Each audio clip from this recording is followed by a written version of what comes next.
Торговый комплекс Измайлово на Измайловском проспекте – место, вызывающее сегодня, в 2026 году, крайне противоречивые чувства.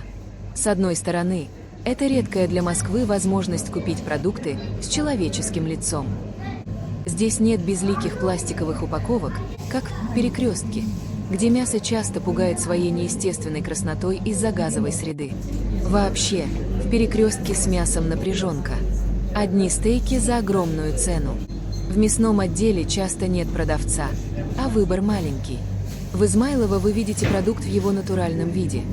Его можно рассмотреть со всех сторон, потрогать и, что самое важное, понюхать. Именно за этим запахом свежего мяса и домашнего творога сюда десятилетиями ходят местные жители. Но давайте будем честными, к этому опыту прилагается немало «но». Главное сомнение – это возможная антисанитария.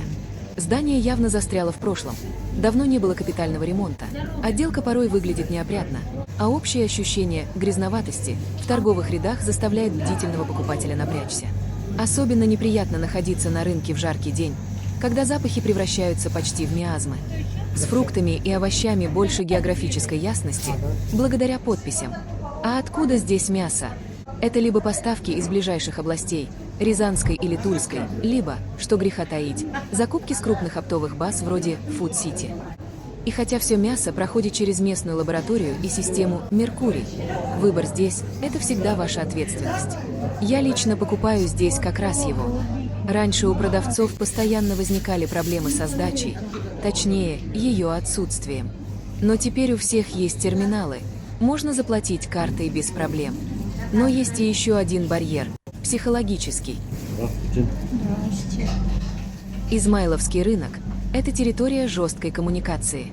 Если в Перекрестке и Пятерочке интроверту максимально комфортно, ты просто берешь товар, сканируешь его на терминале самообслуживания и уходишь, не проронив ни слова, то здесь этот номер не пройдет. На рынке ты обязан вступать в диалог. И эта коммуникация не всегда приятна. Тебе нужно уметь торговаться, вовремя распознать попытку обсчета или навязывания не самого свежего куска. Иногда выходишь с ощущением некоего стресса. Для тех, кто ценит отсутствие общения и личное пространство, поход сюда – настоящий вызов. Также рынок часто оказывается в авангарде роста цен.